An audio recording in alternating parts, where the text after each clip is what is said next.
ಪಿಚ್ಲೀಪುರ ಅನ್ನೋ ಚಿಕ್ಕ ಹಳ್ಳಿ. ಅಲ್ಲಿರುವ ಗೋಪಾಲ್ ಒಂದು ದೊಡ್ಡ ಮಾವಿನ ಮರ ಹೊಂದಿದ್ದ. ಆ ಮರವು ಹಳ್ಳಿದಿಂದ ಹಳ್ಳಿಗೆ ಪ್ರಸಿದ್ಧ. ಎಲ್ಲರೂ ಅದೆನ್ನೋದ್ರು, ಇದು ಮಾವಿನ ಮರವಲ್ಲ, ಸಿಹಿಯ ದೇವತ.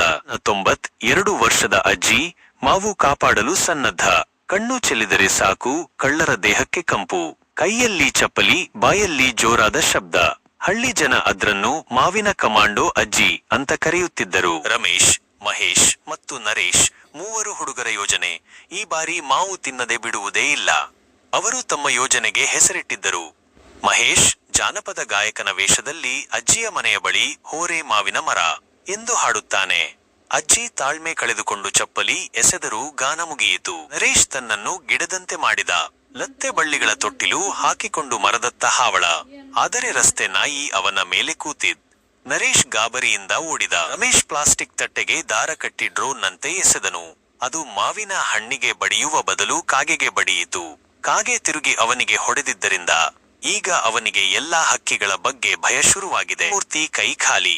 ಹಠಾತ್ ಅಜ್ಜಿ ಕರೆದ್ರು. ಅಯ್ಯೋ ಪಕ್ಕೀರುಗಳೇ, ಕೇಳಿದ್ರೆ ಕೊಟ್ಟಿರ್ಲಿಲ್ಲವೇ?